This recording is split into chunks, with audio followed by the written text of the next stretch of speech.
this is the new 2018 BMW i3. Got it as an extended test drive, so hopefully BMW doesn't mind me doing this.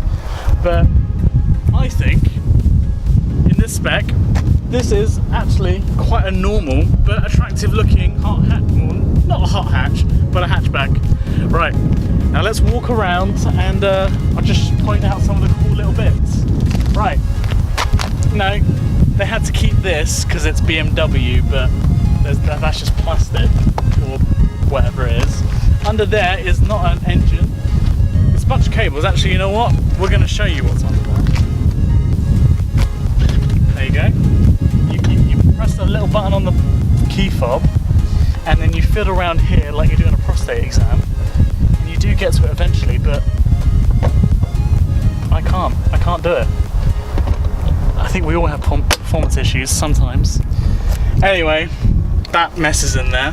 We'll come to explaining all this bollocks in a little while, so hold on to that. Got these signature U-shaped BMW headlight things. It's like a mini i8 headlights.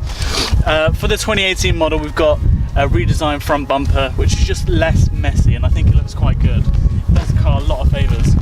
Right, onto the wheels. This is quite controversial, as in terms of the spec choices that you can go for these wheels. You can get some really ugly ones and some really cool ones like this. I think this is one of the cooler ones. It still manages to be futuristic and funky, if you like, but I think it matches well with the rest of the car and it doesn't look too far out there. Alright, one thing I do want to mention, is not a positive, are these like panel gaps. Like, look at this. I can fit a finger in there. What is all that about? Obviously some people will be like, oh no, that's styling, but I don't know, people berate Tesla for this, and Doug DeMuro brought up that same point, but I wanted to make that again. Moving on to the back, as you can see, obviously this car's been around for a little while, but it's kept its sort of signature whole glass back thing. These tail lights, they're flush, and I think it's a pretty cool look, but you know, it's not too far out there. Are you locking me out? What the hell? Hello there. Right. It's actually, I was going to say it's cozy in here, but it's not. It's quite spacious, you know, because you don't have stuff like, you know, like a footwell thing, divider thing. You know, it's all floating and it feels quite airy, and these windows are nice big windows. I think the only thing that would make it airier would be a panoramic sunroof, but excluding that, it feels really nice and sort of big in here. It feels modern. I actually like it compared to most of the other BMW interiors. Right, now going a little bit more in depth into it, you can have a look at this massive, I think it's an 11.1 inch, it's not touchscreen, is it? It's not a touchscreen, just found that out. It's controlled with a rotary dial down here with hotkeys around it, and you've got your drive modes here and your parking thing there. Oh, I'll turn that off. Right, so that is a massive screen there already, and then if you come over towards the driver's side sort of view, you get your primary display, which is sort of what the driver sees most of the time. So you'll see your miles per hour, your trip, your temperature, petrol tank and EV range, as well as your status LEDs top and bottom. Right, moving on from that, in terms of cubby spaces, it's plentiful. There is no glove box. I shall prove it. No glove box. But this is the key, by the way. There is a place for you to put it underneath the floating display. There is room in this cup holder here for a cup. There is also a strappy thing which you can strap your dildos to or something, I don't know. And if you come over towards the door panels, there's Alex's wallet, which I shall just put that in there. Anyway, there's plenty of room in these massive door bins. You can put probably like a big 1 litre bottle of water, Coke, wherever it tickles your pickle. there you go. The inside of the i3. Oh wait, we haven't done the back. Let's do the back. Right. Stay where you are because suicide doors. Right. Getting my camera gear out of the way and shutting this door. Right. So getting in there was actually really easy because it's got no door pillars. And it's actually quite comfy back here. The seats are really nice.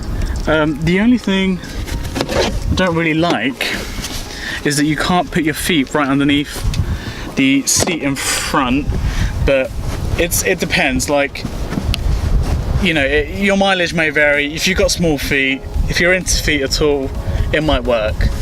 Right, now let's actually talk about the other downside.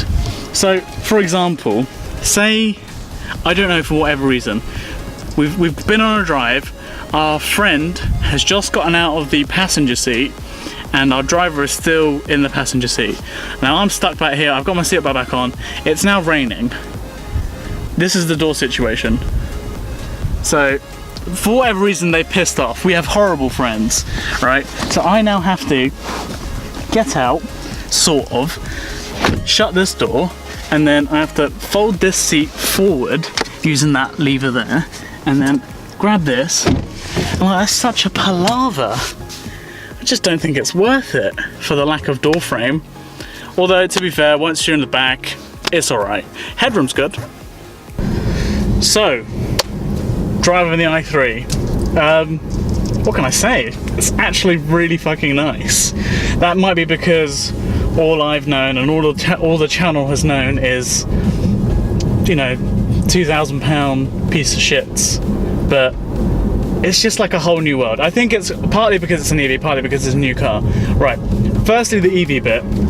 So if I slow down on this totally private road in New Mexico, and I put my foot on the brake, and ready? 3, 2, 1.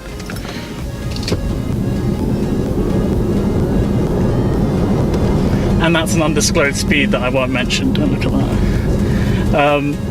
It's so quick to respond. It's amazing. It feels instant in every way. And I'm not just talking about the torque, because everybody knows about the EV torque, blah blah blah. But the steering feels really good, despite those skinny ass tires. But it feels quite good. And like this steering wheel, I know it's a bit hard. There's like no sort of cushion to it, but the placement's right. You can reach all of the switch gear, and like it feels good. And the thing I will mention here is the gear selector thing. It's up here, but other than that, it's a relatively normal driving experience. Right, now despite that I've said that, I will mention this. A lot of people talk about one-footed driving when you drive an EV, and like that's something that I've like really had to get used to these today especially. So essentially, I think since we've left, I've not touched the brake at all.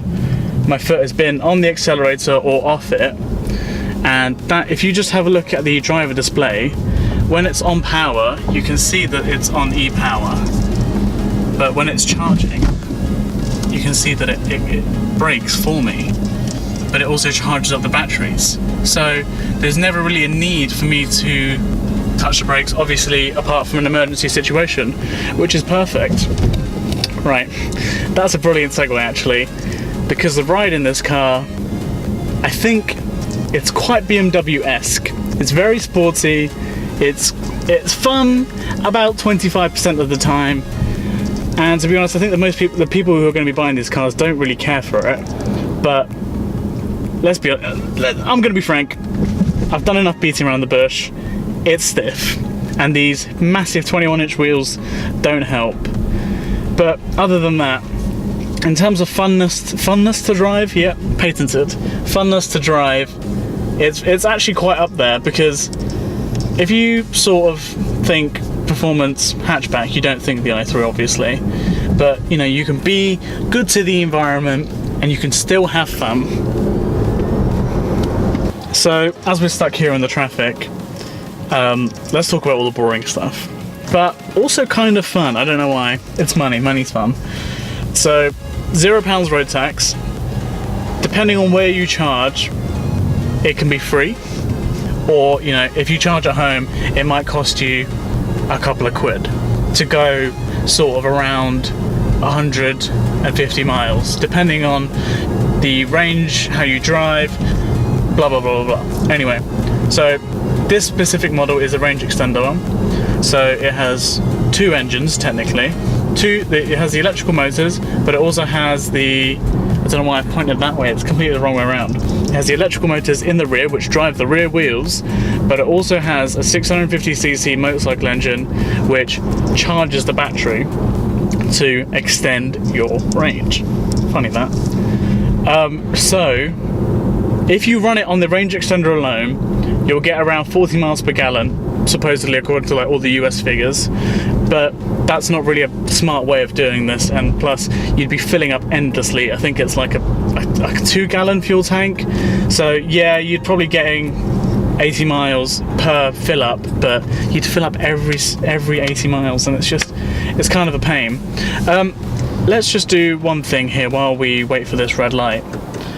If I go into my vehicle settings and I go into range extender, and if I hit hold state of charge, now you might not be able to hear it, but try and listen out for it.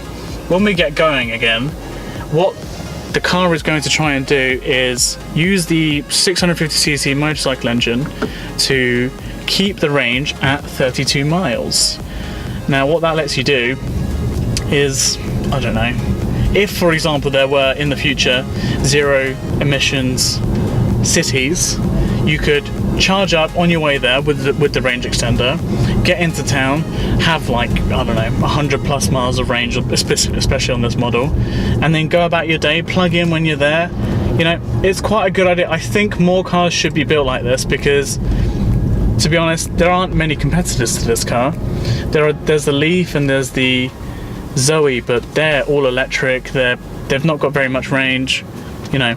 So I think in terms of a concept, this car is brilliant, and I think if you're considering it, you know, there aren't many alternatives, so go ahead, go to BMW, book a 24-hour test drive like we have, and enjoy the car. If it's up your street, you know, and you like it for the day that you have it, I'd say go buy it, because I don't think there's any alternative out right now.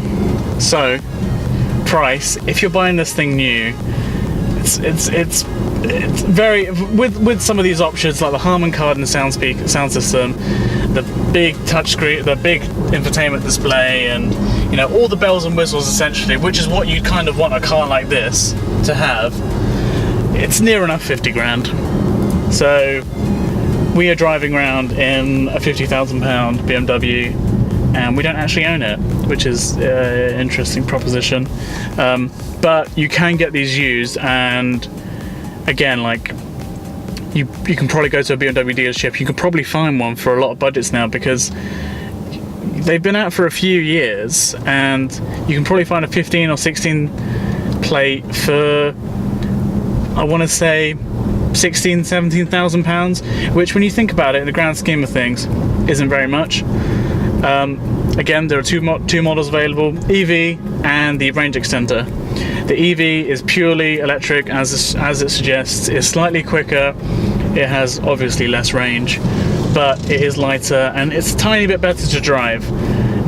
This one has a range extender, it's tiny bit slower, you wouldn't notice it, and it's a little bit heavier, but you do have that petrol sort of, I don't know, soothing arm of petrol and fossil fuels and stuff like that. So it's kind of handy.